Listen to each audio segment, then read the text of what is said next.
that makes determinations about what's okay and what's not okay in the transition plan? Do families have total choice in how this transition plan is going to look along with the individual? Or? Well, no, it would have to be based on the individual choice and preferences and needs and wants. I mean, again, it can't be a house of my own on a hill with there are certain limits that will be negotiated. Who oversees it? DVD. But this is where, as long as I'm around, at least you'll have some redress to be able to come and say, we believe this is reasonable, it's called for in the transition plan. He wants his own bedroom, or he wants to live in a house with 3 men that he knows, and he wants to continue to be in this job program, which is located here, so we want him to live within 5 miles of his job. I mean, if there are reasonable requests, then you have a decree that says, again, that's why I read the definition of transition plan, because it's pretty clear that preferences are going to have to be considered to an extent, that there's going to be limits to that. Well, if there are medical needs that couldn't necessarily be provided in my facility. Well, they have to be services that can be supported within the waiver. And one more thing that's somewhat unique about Illinois is that the waiver does not support people who need 24-hour nursing support. In most states, they do, but Illinois does not. But well, what if the service provider says, sure, I'd be glad to do that, but I need this amount of money, and the state's only going to pay that much. Well, that would be based, that's not just preferences, that's need. And I think there you would have a compelling requirement to get the state to fork up the money that's necessary to get it done. The easy response is to say, well, he doesn't need that, he only needs this. And you can do that with this. Well, I mean, where do you appeal and how does that go? There's a difference now. Again, if you're in that situation, is it your son or daughter? No. All right. Your son, he's a member of a federal class action case now. And that usually is called leverage. And you would have some leverage to say, here I have a clinical statement that says he needs 20 hours of behavioral support a week, as an example, or 15 hours of nursing services a week. And this is what he needs based on his clinical needs. I say you have a compelling case for the state to have to come up with money and pay for that. And this provider says they have to come up with a provider that they will provide that support. And, within the geographical location of where he needs it, et cetera. So there is a difference now. Ligas does provide you with some leverage. Again, are you going to be able to get everything you want? Probably not. But you're going to get what the person needs and the preferences and other things as well. Up to including one-on-one supports? If they need one-on-one support because of health and safety, yes. You're going to have to, you're going to have to do your homework to make sure that the need is well documented. But because of health and safety, yes. Because they want a buddy, no. But because for health and safety reasons, yes. So can the state set any limits on how much individual support a person needs? Well, they do have limits within their waiver. For example, like I mentioned, somebody that right now needs 24-hour nursing support. There are some people that do. Can't get it under the current waiver. They're going to either have to change the waiver or that's the way it is. So there are some limits already within the waiver structure. So what happens if the state does not meet the timelines? If they don't comply with the decree, the plaintiffs more than likely would file some motion for them to be compelled to do it, require the state or the judge, they would go back to court, and the judge could, again, they agreed to this under a court order. So the plaintiffs could file some action. First, they would have to evaluate to say that they're not in compliance. If they're not in compliance, let's say they served, instead of 1,000 people, they served 800. That's not in compliance. Okay, well, they've already been compelled to do this. So if they don't do it and the court compels them again, I mean, they well, no. The court can issue sanctions and fines and take lots of, believe me, courts know how to get stuff done.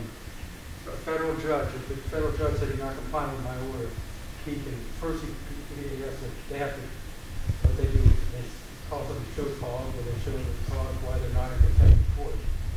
And then they say, you know, we can't do it because we don't have the money, we need more providers.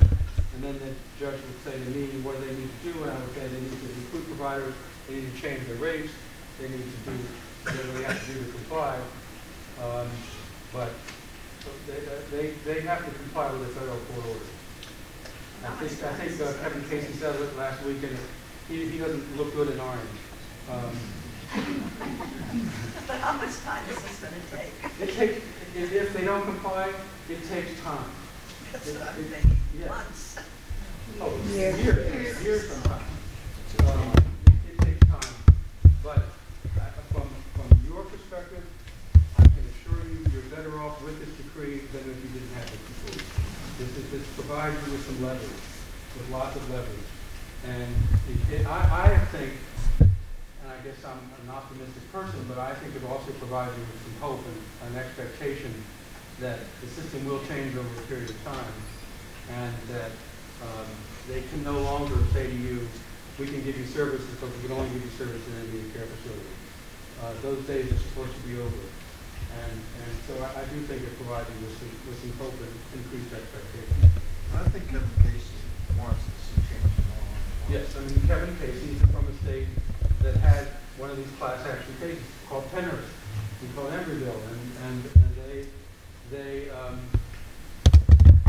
he was a plaintiff at one point. Before he was a state director of developmental disabilities, he was the executive director of the Protection Advocacy Program for the state of Pennsylvania. So he's seen both sides of that issue. So I think you have people now that want to get it done. You have a significant problem with resources, significant problem. And you also have a significant problem of a system that is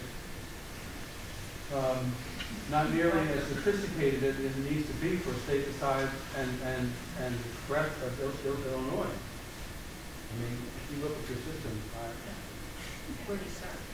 Antiquated does not begin to cover. it's somewhere just above Mississippi. That's all I can say. No, I mean, really, when you compare it to other states, you could go to another state with a similar level of population, and it's not even close. So there's a lot of work to be done here, but my point is it's also an opportunity to change the system when it needs to be changed. Tony, I have a question. I have to be optimistic in doing what I do. Are people limited to services just within Illinois? I think like if you like areas that are along the borders, if you drew your geographic radius and it crossed the state border and nobody in Illinois could provide it, but somebody across the border could you, as part of Ligas, place your person out of state? My quick answer to that would be no. Only because the home and community-based waiver only applies to services provided in Illinois. And I mean, there might be an exception here and there. They would have to have a reciprocal agreement with the other state. But Illinois is not allowed to spend waiver service money outside of the state. So my quick answer to that is no. It would have to be within the borders. But there may be an exception, but it would be a true exception. Yes, ma'am. Clearly, they're going to have to create more new facilities or more new homes to provide. More new homes. More new homes to provide This services. does not call for the creation of any new facility. But my question is, who's going to be watching, or who's going to be overseeing these new homes? Because I just learned recently, like the Bureau of, I think it's licensing and accreditation from DHS, they only have like 2 workers that Well, cover the entire if you see downstate the area. implementation plan, there's a Bureau of Quality Services, I think, Okay. quality controller, and they are in the implementation plan. The state is proposing to at least double their staff. It's more than 2, I think. It's more than There are There's 2 There's people. 2 main providers in downstate that are not private. It's Charleston Transitional Facilities and DFC, for Fort Iroquois and talking about, these are people that suit two individuals for the entire downstate area that. Oh, for the entire review downstate area. SILA, that review the SILA, the licensing, the regs, all that. There's more than that. I mean, we were surveyed a couple months ago and there were 3 people that came. But I'm talking about bulk, the Bureau. I am too. Okay, because I just heard the director of them speak just a few weeks ago. And they said there were 2. Okay. That's where you have an opportunity. In the implementation plan, it actually calls for an expansion of the DDD staff and an expansion, I think, the doubling of the quality control staff. Now, I'm not sure that's the 2 people you're talking about, but that's the statewide system.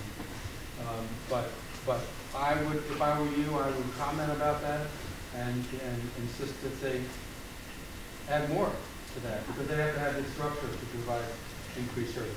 And don't forget it's by geographical regions. Yes. But actually, the geographic region may be less important than some other things. Like, we know the rates are least adequate for the high needs individuals and for the small setting. And that's where the disparity is going to be. They're going to want to, the service providers are going to want to move people into the high size settings because that's where the rates are most adequate. Right. They're not going to want to serve the high needs people because that's where the rates are least adequate. So the rates are actually more adequate downstate than they are in the metropolitan areas. And they're talking to some private providers who are very interested in moving into it. Yeah, I guess I've already talked to the executive, been approached by the state. So, I mean, if there are people out there that are willing to come downstate to these smaller communities. Good. But, I mean, we got an opportunity to comment, go back and comment, and watch for the redraft. So we don't get screwed. But that's why you become very important, is that you get to the point where, again, your brother, sister, son, or daughter, you and they agree that they want a 3 or 4 person home, and the provider says, we can't do that because the rates only support a 7 or 8 person home. You got to be consistent. I have no authority to do anything but to make sure the state does what's on the transition plan. That's why strength in our numbers and our community are so important. Individually insist to say, this is what I want for my son, this is what he wants, and that transition planning document becomes the strength of this whole issue. But Is make sure you're on the list, you're on the draw, right? I mean, you're not gonna have a transition plan until you make sure you're drawn Right. to receive funds. Correct. So that's a key. Correct. So you gotta make, comment on that implementation plan. There are huge holes in it, Yep. poorly written. Okay, on this transition service plan, but, so you're saying until you're chosen, you won't create one with whoever, That's taxing, correct. whatever. But I'm thinking as a parent thinking, you know, that if something happens to us and we're not here for our son, wouldn't we be, I guess, a step ahead if we kind of created our own to pass on when Yes. we're not Well, here? I would prepare for that anyway, because when it happens, they're going to want it to happen very quickly. I would prepare for that anyway. So kind of have a transition plan. It would definitely help. What It would you're- definitely help. In your letter of intent with your will. Yeah. Have a transition Yes, plan. no, I Yes. would do it anyway. Uh-huh. So how do we have a guarantee, if these people are supposed to contact us at some point in time, what guarantee do we have that we're not falling through the cracks and they're not forgetting about specific individuals? Well, Other than being on the list and being in that specific. that's my job. That's your My job is to look at their selection and see how, and I will do a sampling. When they select the first 500 people, I will do a sampling and take that sampling and find out how they were selected. And they will have to be selected by the criteria that they have established and that was agreed upon by the parties. So you can also provide a comment to Equipment Equality, but they negotiate with the state on this. And so it'll be my job to review compliance. And by compliance here, if they said 25 people out of the first 100 will be in this category, it'll be my job to make sure that's true.